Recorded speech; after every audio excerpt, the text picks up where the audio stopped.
자, 안녕하세요. 반갑습니다. 일단 해외 선물 기초 교육에 대해서 일단 좀 설명을 드릴 텐데, 사실상 이제 선물 위주 내용보다는 이제 좀 파생 상품, 우리가 ETF, ETN, 어쨌든 하락에 대한 투자, 그리고 이제 원자재라든지 다방면의 투자를 가져가면서 시장에서 우리가 좀 하나의 종목, 주식만 가지고 가는 게 아니고 이것저것 다 다루면서 시장의 좀 방향성이나 전체적인 큰 틀 내용 자체를 좀 더 크게 확대 해석하면서 우리가 세밀하게 바라볼 수 있는 교육 시간이다, 이렇게 봐주시면 될 것 같습니다. 자, 일단은 가장 기본적인 건 그래도 우리가 선물에 대한 내용 자체를 먼저 이해를 하고 가져간다라고 얘기를 좀 드렸습니다. 자, 어제자 내용 살짝 같이 다시금 정리를 하면서 바라볼게요. 자, 선물이라는 거는 우리가 현물과 반대에 대한 내용이라고 얘기 드렸었고요. 큰 틀로 본다라고 하면 선도거래 형태라고 일단은 설명을 드렸습니다. 과거부터 지금까지 사실상 우리는 계약을 통해서 미리 6개월, 1년 뒤에 어떠한 상품 자체를 오를지 떨어질지를 예상을 하고 미리 그 가격을 계약을 하면서 일단 좀 바라보면서 그 차익만큼 수익을 얻을 수 있었던 부분들 자체가 이미 거의 1000년 전부터 이어졌었던 선도거래, 그게 지금 좀 발전된 게 이 현재 선물에 대한 개념이다라고 보시면 될 것 같습니다. 근데 일단 선도거래 같은 경우는 개인 간의 거래에서 문제점은 사실상 거래 계약 파기, 이거 내가 너무 부당해 하고 그냥 도망가고, 이런 경우의 수가 너무 많기 때문에 사실상 선도거래가 개인 간의 거래에서 문제가 많았었기 때문에 중개인이라든지 이런 부분들을 일단은 좀 가져가면서 사실상 공식적인 거래 형태로 바뀌었다라고 얘기 드렸습니다. 자, 본격적으로 이 선물에 대한 내용 자체가 확장되면서 실질적으로 원자재, 그러니까 이제 농수산물로 어떻게 보면 기본 베이스가 잡혀 있었다가 1970년대 오일 쇼크 이후서부터, 그죠? 오일 쇼크 이후서부터 폭락장이 왔어요. 폭락장이 찾아왔는데 이 폭락장에서 사실상 기관들이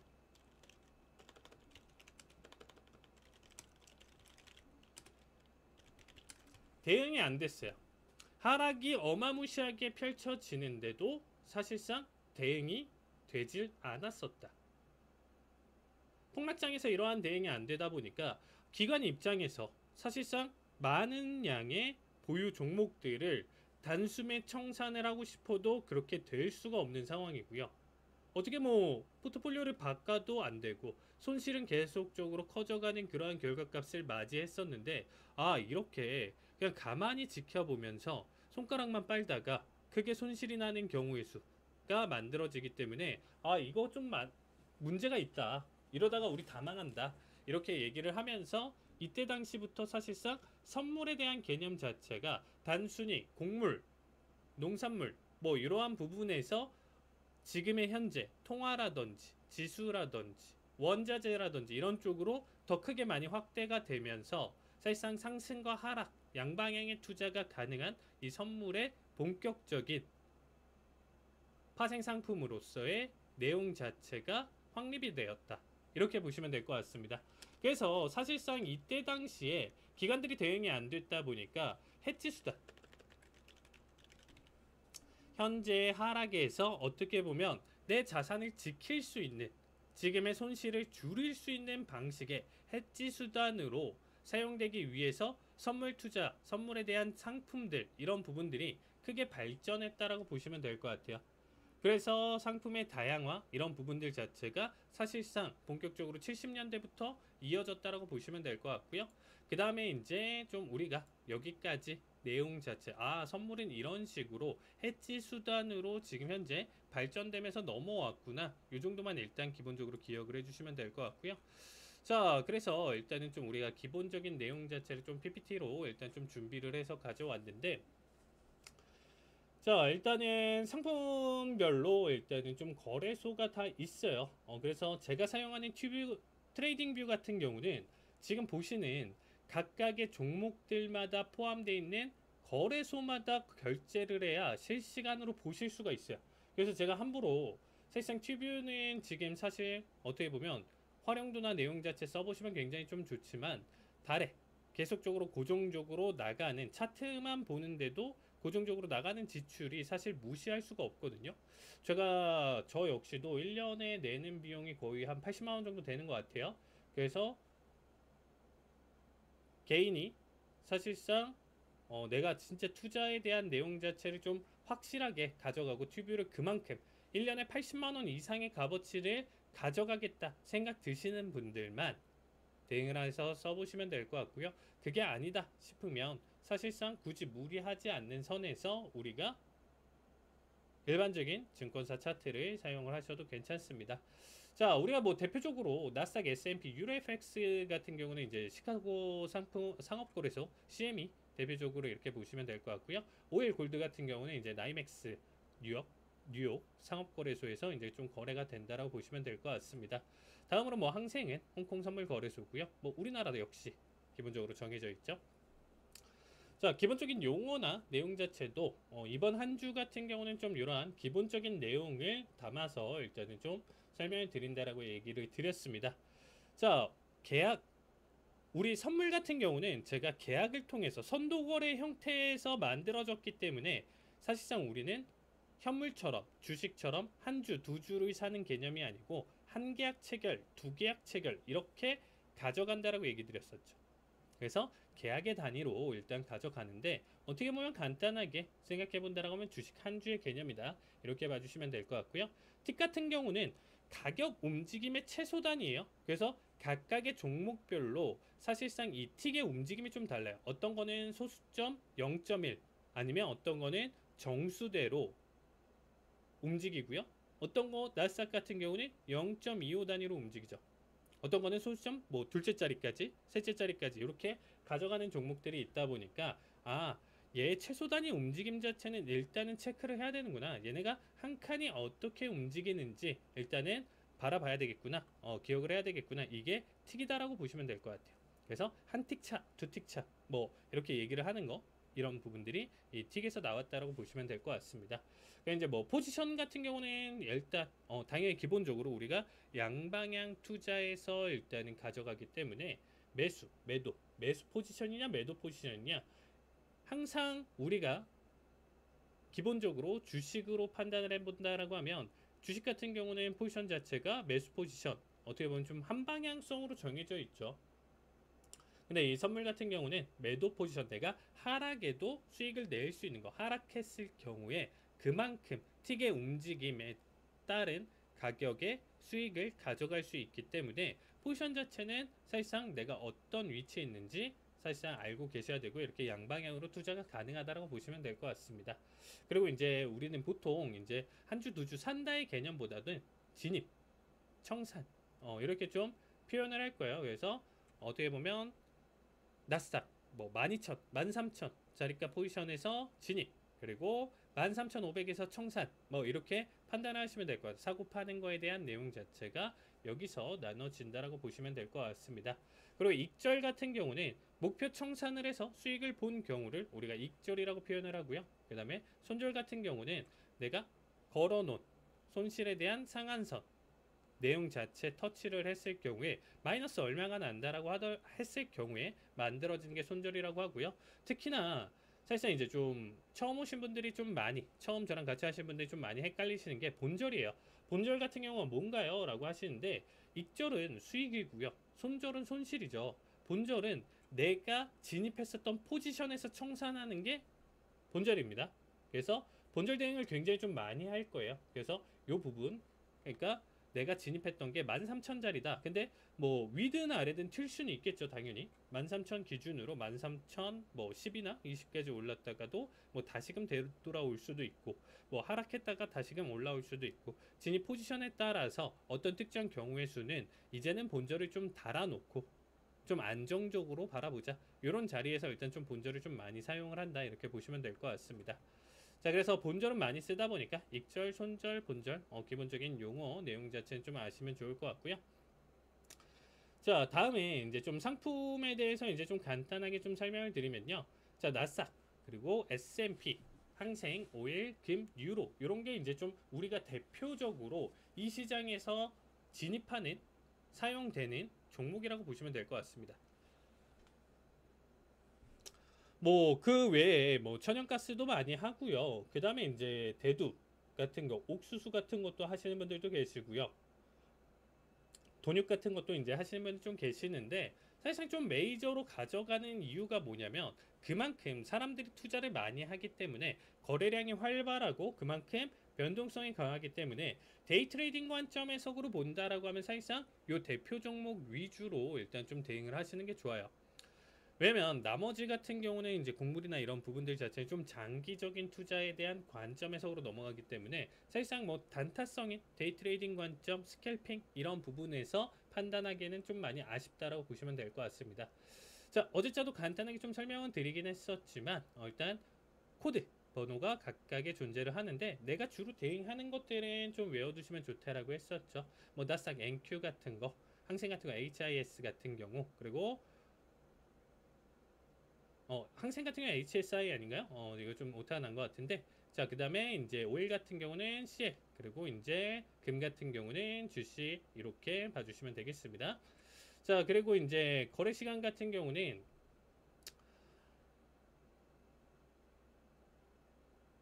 서머타임 기준으로는 아침 7시에 이제 열려서 6시까지, 새벽 6시까지 23시간이 장이 열려요. 나스닥 같은 경우는. 그리고 이제 서머타임이 해제됐을 때는 8시부터 아침 7시까지. 그러니까 사실상 1시간이 땡겨지는 거지 23시간의 대응 자체는 똑같다라고 보시면 될 것 같습니다. 대신에 항생 같은 경우는 조금 달라요. 오전, 오후, 야간장 이렇게 나눠져 있기 때문에 중간중간에 쉬는 텀이 있죠. 1시부터 2시 이 사이 1시간이 비는 시간이고요. 그 다음에 이제 5시 30분부터 6시 15분 사이인 45분 이렇게 쉬게 됩니다. 그래서 얘는 대략적으로 23시간 대응이 아니고 한 22시간 아니죠. 22시간이 아니고 새벽 2시에 끝나고 다시 아침장이 열리니까 좀 우리나라보다는 좀 길게 가져가긴 하지만 이렇게 쉬는 텀에 일단 가져간다 이렇게 보시면 될 것 같습니다. 자, 그리고 일단은 우리가 여기 조금 예전 자료긴 한데 그냥 기본적으로 알고 계시면 될 것 같아요. 위탁 증거금이랑 유지 증거금이다라는 게 이제 존재를 하는데 우리가 선물이라는 거는 계약의 단위고요. 네가 보증금을 얼마나 넣냐, 증거금을 얼마나 넣냐에 따라서 사실상 계약 단위에 계약을 얼마까지 할 수 있느냐가 정해져 있어요. 그러니까 기본적으로 나스닥 그냥 우리가 대략적으로 한 계약 기준으로 한 2천만 원 정도 필요하다라고 하면 사실상 두 계약이 필요하면 4천만 원이 필요한 거고요. 세 계약을 한다라고 하면 6천만 원이 필요한 거예요. 그러니까 내가 대행하는 계약수만큼 위탁 증거금은 그 계약에 대한 개수만큼 곱하기로 올라간다라고 보시면 될 것 같습니다. 그래서 각각의 내용 자체는 최신화되어 있는 내용 자체 다시금 좀 참고를 해주시면 좋을 것 같고요. 자, 위탁 증거금은 처음에 이 돈, 최소 이 정도 수준의 돈이 있어야 진입을 할 수가 있습니다. 근데 보통 위탁 증거금의 한 10% 정도 낮은 내용 자체가 유지 증거금이에요. 그럼 이건 뭐냐? 내가 포지션에 들어갔는데 당연히 항상 수익일 수는 없겠죠, 여러분들. 손실도 날 수는 있겠죠. 그러니까 2천만 원을 넣어놨는데 한 계약을 대행을 하다 보니까 손실이 나고 있어요. 손실이 나는데 그 포지션에서 포지션 대비 다음날 기준으로 다음날 거래 기준으로까지 이제 내가 오버로 계속적으로 잡는데 사실상 위탁 증거금 대비 대략적으로 10% 정도 자금이 빠진다. 증거금 기준으로 자금이 떨어진다. 그만큼 손실이 나고 있다라고 하면 이제 전화가 와요. 증권사에서 전화가 옵니다. 유지 증거금 여기 이상 유지를 해줘야 되고요. 이 이하로 넘어간다라고 하면 반대 매매가 될 수 있습니다. 몇 시까지 이 정도 금액을 다시 채워 넣어 주세요라고 전화가 올 거예요. 먼저 전화 오기 전에 문자가 나오고요. 그 다음에 오후에 이제 오후나 이제 오전 중에 이제 그 내용 자체를 무시를 한다라고 하면 전화가 와요. 그게 이제 우리가 알고 있는 마진콜이죠. 이제 마진콜이 오고 그것까지 무시한다라고 하면 그만큼 그 시간대까지 금액을 넣지 않는다라고 하면 결론적으로는 뭐 오후 4시, 5시 이때였던 걸로 기억하는데 반대 매매 결국에는 진입했었던 포지션을 강제 청산을 시킨다라고 보시면 될 것 같습니다. 자, 그러면 이런 경우가 있어요. 만약에 이제 한 계약의 날싹 기준이 2천만 원 계산으로 한다라고 하면 뭐 내가 1억을 넣었어요, 여러분들. 1억을 넣었는데 1억을 넣으면 기본적으로 대략적으로 5개 정도 포지션을 가져갈 수 있겠죠. 5개 정도 포지션을 가져갈 수가 있는데 이런 거죠. 1억이 있으니까 5개가 있는데 그러면 여기서 1억에서 9천만 원이 된다라고 하면 이 포지션들이 다 정리가 되냐? 1억이 10%니까 9천만 원이 되면 내가 5개 계약을 가져갔는데 이게 다 정리가 되냐? 그게 아니에요. 만약에 5계약 기준으로 1억, 한 계약당 2천만 원이라고 얘기 드렸었죠. 그러면 사실상 9천만 원이라는 내용 자체는 4계약을 할 수 있는 개념이죠. 4계약은 8천만 원이니까. 그래서 5계약 중에 마진콜이 오더라도 마진콜 기준으로 내가 위탁 증거금에 위배되지 않는 수준이 있다라고 하면 한 계약만 정리가 되는 겁니다. 포지션이 5개 들어갔는데 10%가 빠지면 거기에 따른 내용 자체에서 한 계약. 이런 식으로 진행이 된다라고 보시면 될 것 같습니다. 그래서 대략 하시는 분들은 이러한 개념으로 일단 좀 가져가고 모든 게 이렇게 다 2천만 원에서 진입이 되는 건 아니지만 대표적으로 그래도 나머지는 취향차로 대응을 가져갈 수는 있지만 나스닥 같은 경우는 사실상 좀 웬만큼 선물을 한다라고 하시는 분들은 다 나스닥에 대한 대응 자체를 좀 많이 가져가기 때문에 나스닥 가장 좀 비싼 증거금에 대한 내용 자체를 가져가는 거고요. 나머지는 뭐 5천불 뭐 이런 수준으로 이제 좀 떨어지는 것도 있습니다. 그래서 한 계약에 대한 내용 자체 좀 달라질 거고요. 마이크로 관점으로 넘어간다. 그러면 여기에서 또 10분의 1 혹은 5분의 1 금액의 위탁 증거금이 필요하다. 이렇게 생각하시면 될 것 같습니다. 자, 기본적으로 틱에 대한 가치 한 틱은 나스닥 같은 경우에 0.25씩 움직이고요. 5달러요. S&P도 0.25씩 움직이는데 12.5달러. 그리고 항생 같은 경우는 정수만 움직이는데 1포인트당 홍콩달러 50달러라고 보시면 될 것 같습니다. 오일 같은 경우는 소수점 0.01이 하나의 틱. 그래서 얘는 0.01 단위로 움직이는 거예요. 0.01, 0.02, 0.03 이런 식으로 변동성이 나와준다라고 보시면 될 것 같고요.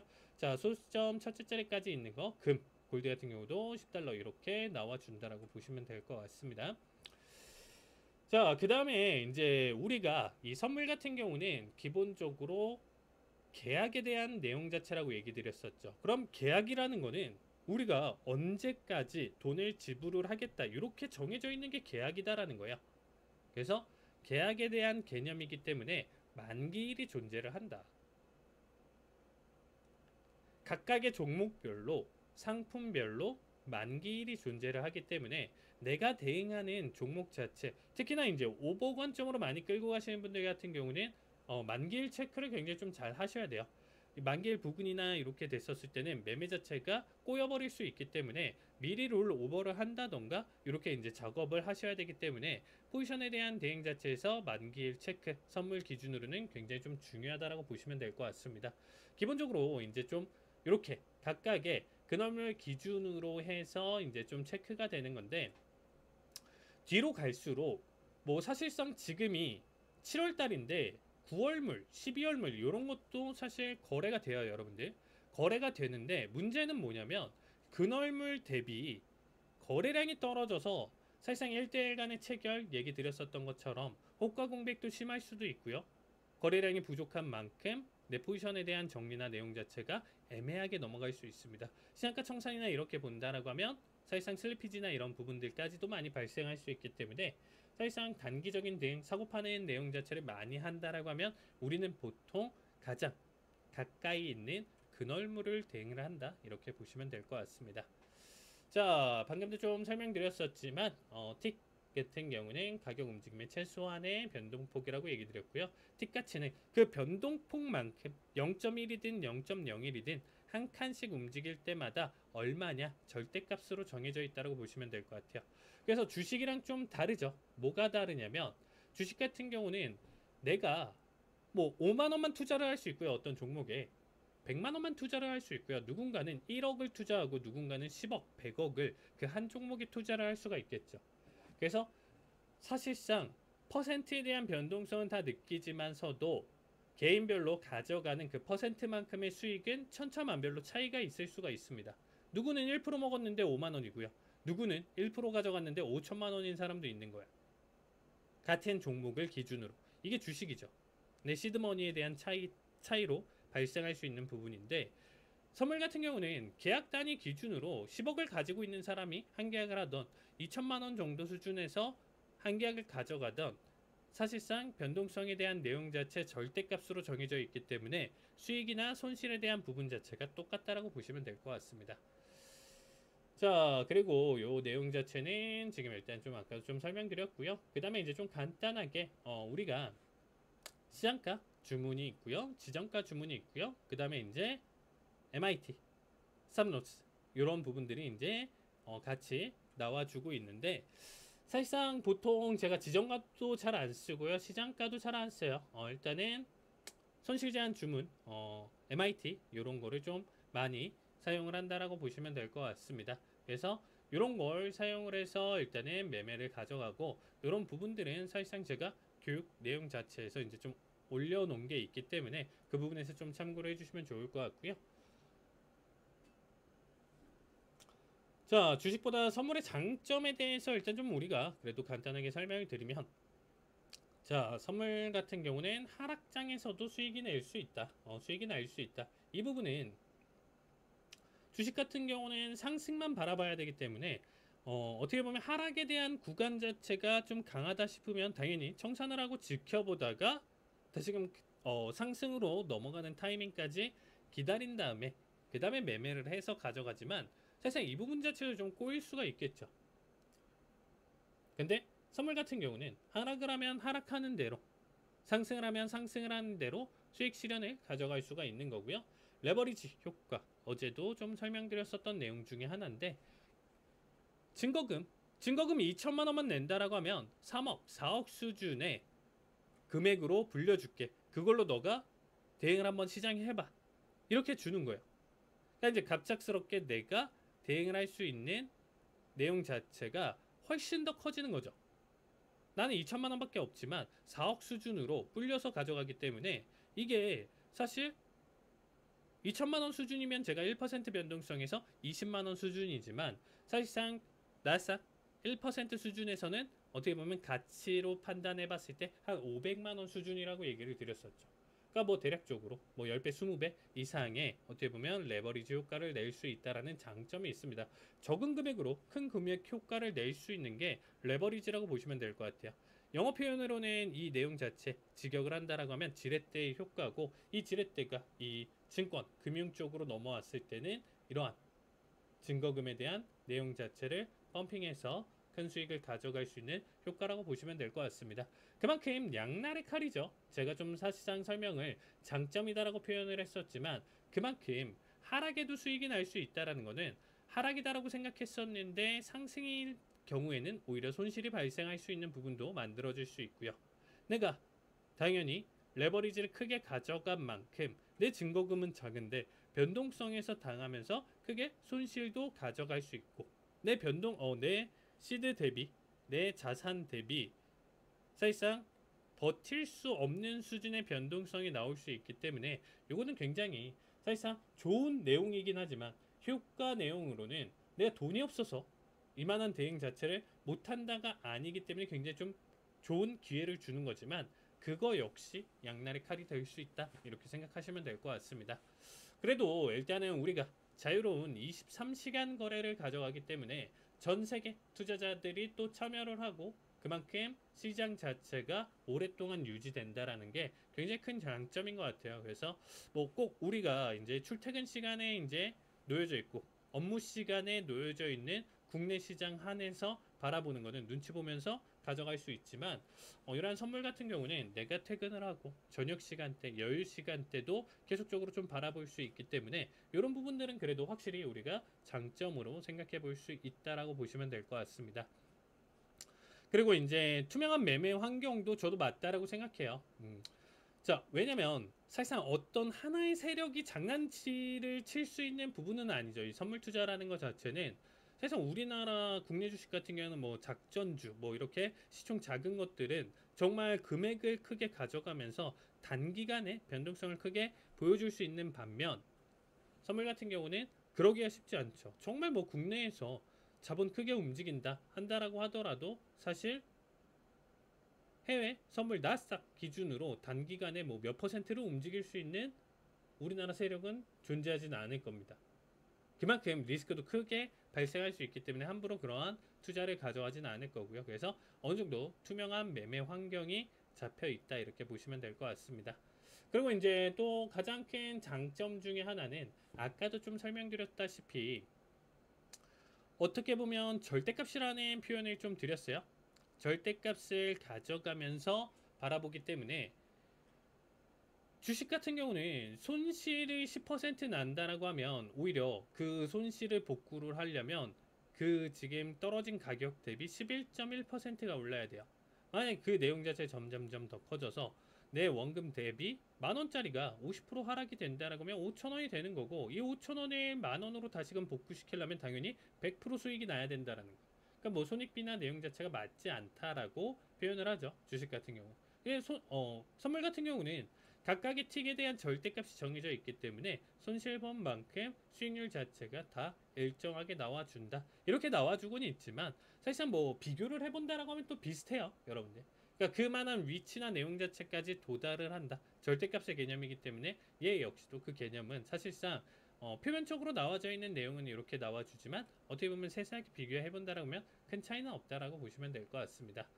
자, 당연히 선물 거래 전 주의 사항으로 일단 좀 간단하게 보시면 아까도 설명드렸던 월물이 있고요. 그 월물에 만기일이 다 존재를 합니다. 다달이 있을 수가 있고요. 세 달에 한 번씩 존재할 수 있습니다. 그래서 내가 대응하는 종목에 만기일 정도는 체크를 하셔야 내가 계속적으로 오버 관점으로 대응을 가져갈 수 있다고 보시면 될 것 같고요. 당연히 이 선물 투자가 생각보다 변동성이 굉장히 크다라고 보시면 될 것 같습니다. 누군가는 1, 2% 변동성 크지 않다지만 이게 레버리지가 적용이 되어 있다 보니까 그 1, 2% 수준이 500만 원, 1000만 원을 왔다 갔다 하기 때문에 변동성이나 내용 자체 수준이 굉장히 크다라고 보시면 될 것 같고요. 그리고 아까도 좀 설명드렸다시피 유지증거금 이하로 계속적으로 좀 떨어진다. 그 정도 부근에서 일단은 맞춰진다라고 하면 잘못됐을 때 반대 매매가 나와줄 수 있기 때문에 단기간에 큰 손실을 볼 수도 있다라는 점 체크해서 봐주시면 좋을 것 같습니다. 자, 그 다음에 이제 좀 상품별 기초 내용 중에 이제 우리가 다루는 이 선물에서는 여러 가지 종류가 있다. 여기서 통화, 지수, 금속, 에너지, 그리고 곡물, 뭐 농산물 이렇게 이제 큰 틀로 잡아져 있죠. 자, 통화 선물 같은 경우는 달러를 기준으로 통화를 사는 것이 아닌 교환 비율을 거래를 한다라고 보시면 될 것 같아요. 통화 비율을 거래를 한다라고 보시면 될 것 같고요. 지수 같은 경우는 원래 우리가 개별 종목으로 나스닥 지수가 있네요. 코스피 지수, 코스닥 지수를 거래하는 어떤 종목이 정해져 있나요? 없죠. 얘는 그냥 단순히 그 종목들에 포함되어 있는 종목들의 평균값을 가져가는 내용으로 지수화시킨 거잖아요. 그래서 큰 틀로 지금 전체적인 시장이 상승을 한다, 하락을 한다 알 수 있는 인디케이터로 쓸 수 있는 게 지수인데 이 지수를 거래를 한다는 거예요. 상품화 시켜서. 그래서 원래 없었던 주식 상품에서 아예 없었던 내용 자체가 만들어졌기 때문에 이런 거를 그래서 우리는 파생 상품이라고 얘기를 하고 있습니다.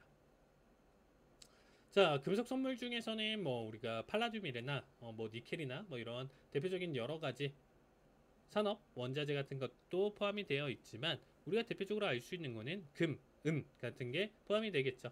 대표적인 안전자산이고요. 금 같은 경우는 당연히 인플레이션 해지 수단으로 사용이 된다라고 보시면 될 것 같습니다. 최근에는 디지털금이라고 얘기가 나와주는 비트코인 같은 경우가 이 금에 대한 지분 자체를 지금 계속적으로 나눠 먹으려고 해요. 그래서 우리가 대표적인 안전자산이라고 표현이 되고 있는 금이 어떻게 보면 한 세 가지 정도 달러, 채권, 금에서 이 금 부분 자체가 디지털금인 비트코인과 어떻게 보면 좀 나눠 먹고 있다. 그래서 최근에 움직임을 한번 여러분들이 좀 체크해 주시면 좋을 것 같아요. 비트코인이 계속 스물스물 올라간다라고 하면 금 같은 경우도 같이 비슷하게 커플링 흐름으로 같은 움직임으로 넘어가는데 뭔가 굉장히 어떤 경우에는 비트코인이 굉장히 시장에서 주목을 받으면서 말도 안 되는 슈팅을 가져갈 때가 좀 많았었죠. 우리가 지금 최근 근 한 10년 정도의 역사를 보신다라고 하면 금 말고 비트코인 같은 경우는 그렇게 들쭉날쭉하지만 그러한 움직임을 크게 보여줬다고 보시면 되겠습니다. 그래서 비트코인이 그만큼 크게 상승을 하는 경우에는 오히려 상승을 하면 따라서 금도 그만큼 올라갈 것 같지만 금은 그만한 내용 자체를 못 받아줘요. 대체적으로 큰 그림으로는 커플링이지만 하나가 너무 크게 이슈를 받는다라고 하면 얘는 소외되면서 오히려 하락 횡보를 가져갈 가능성이 있다라고 보시면 되겠습니다. 그리고 이제 에너지 선물 같은 경우는 현물의 급등락을 방지하기 위해 활성화됐다라고 보시면 될 것 같아요.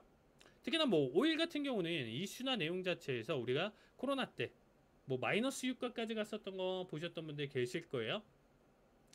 그래서 이러한 오일 정유회사 같은 경우는 이러한 어떻게 보면 오일 가격, 이 현물에 대한 오일 가격의 급등락을 방지하기 위해서 해지 수단으로 사실상 어마무시한 포지션에 오일 선물 계약을 가져간다. 그 안에 기본적으로 프랍 딜러가 존재를 해요. 선물 딜러가 다 존재를 하면서 사실상 직원으로 이렇게 정유회사에서 다 가지고 간다. 이렇게 보시면 될 것 같습니다. 그래서 해지 수단을 이런 식으로도 사용을 할 수 있다. 이렇게 보시면 좋을 것 같고요. 그 다음에 우리가 이제 사실상 기본적으로 이제 천천히 좀 설명을 드리겠지만 우리가 시장을 좀 바라봤을 때 이슈만 계속적으로 체크하면서 바라보실 수가 있어요. 뭐 최근에 뭐 트럼프에 대한 이슈나 내용 자체, 파월에 대한 이슈 내용 자체, 그리고 지표들에 대한 결과 이런 것들 당연히 계속적으로 체크를 하면서 시장의 변동성을 키워가지만 우리가 기본적으로 알 수 있는 내용 자체 좀 절대적인 내용 해석으로 우리가 좀 공식화시켜서 가져갈 수 있을 만한 내용 자체는 좀 알고 넘어가자 해서 이렇게 좀 가져왔는데 일단 지금 보시면 아시겠지만 달러는 기축통화죠. 전 세계 가장 기축통화로 작용을 하고 있기 때문에 달러로 거래되는 종목들이 굉장히 좀 많이 존재를 해요. 그렇기 때문에 달러와 어떻게 보면 거래되는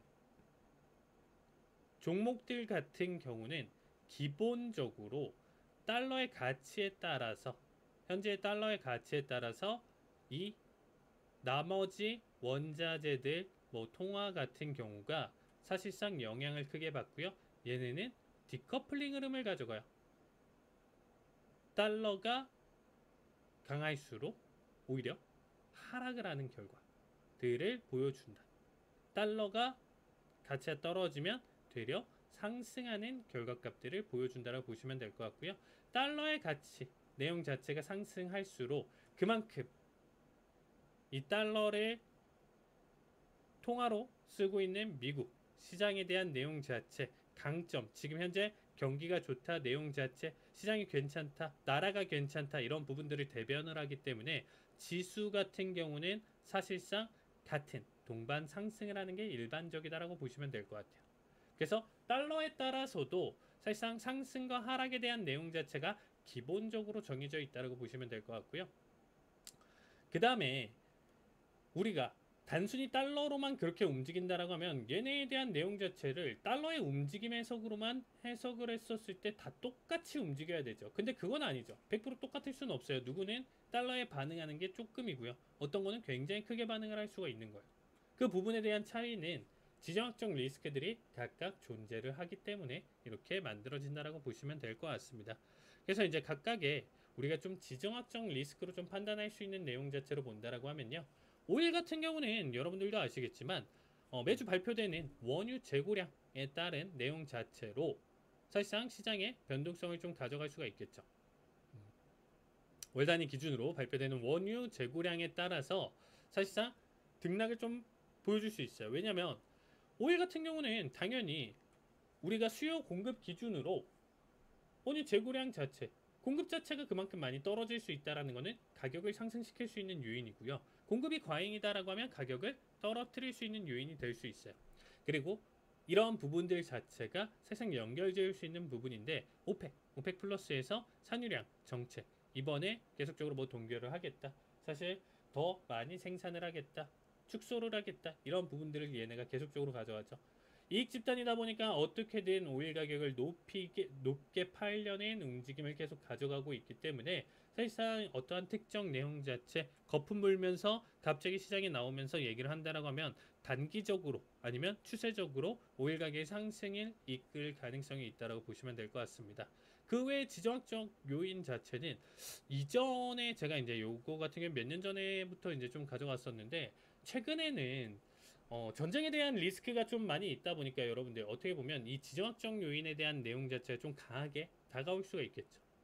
뭐 이스라엘, 중동 확전이라든지 이런 부분들 자체가 굉장히 좀 리스크를 만들 수 있는 요인이기 때문에 조심스럽게 봐주시면 좋을 것 같고요. 자, 골드 같은 경우는 어쨌든 세계 경기 상황을 보면서 경기 침체를 가져간다라고 했었을 때 사실상 안전자산에 대한 수요 증가 이런 부분들 자체가 골드의 가격 상승 하락을 이끌 수 있는 내용 자체라고 보시면 될 것 같습니다. 자, 뭐 통화 같은 경우는 당연히 해당 국가의 경제 성장, 해당 국가의 경제 지표를 발표했는데 너무 괜찮다라고 하면 여기에 대한 통화 가치는 계속적으로 올라갈 수가 있겠죠. 각국의 통화에 대한 내용 자체, 이러한 경제 지표나 성장에 대한 내용 자체가 이러한 통화의 흐름 자체를 가져갈 수 있기 때문에 우리는 달러 인덱스를 판단을 하면서 거기서 오르고 내림에 따른 내용 자체도 같이 포함이 되기 때문에 사실상 각각의 어떻게 보면 미국 하나만 본다, 우리나라만 하나만 본다 이런 게 아니고 뭐 이탈리아나 프랑스 뭐 이러한 내용 자체에서도 사실상 너무 큰 충격이 있다라고 하면 전 세계적으로 번질 가능성이 있기 때문에 이런 부분에서는 통화에 대한 내용 자체 변동성도 굉장히 커질 가능성이 있고요. 이 내용 자체도 포함시키면서 시장을 바라보셔야 된다. 이렇게 보시면 될 것 같습니다. 자, 그 다음에 이제 좀 마지막으로 볼 수 있는 내용 자체는 지수인데 지수 같은 경우는 장기 국채 금리 자체에 따른 내용에서 상승과 하락을 주도할 수 있죠. 보통 대표적으로 미국채 10년물 같은 경우에 변동성이 뭐 지금 시장이 너무 좋아요. 만약에 이제 미국 시장이 너무 좋아서 계속 이제 하락을 안 그리고 계속 버티면서 상승을 보여주는데 갑작스럽게 채권 미국채가 15%가 넘고 6%가 넘는다? 이렇게 되면 시장에서 어떠한 지금 현재 뭐 실적 시즌에 어떠한 빅테크에서 좋은 실적을 발표를 하고 뭘 하더라도 의미가 없어요. 그냥 시장은 죽는 상황이죠.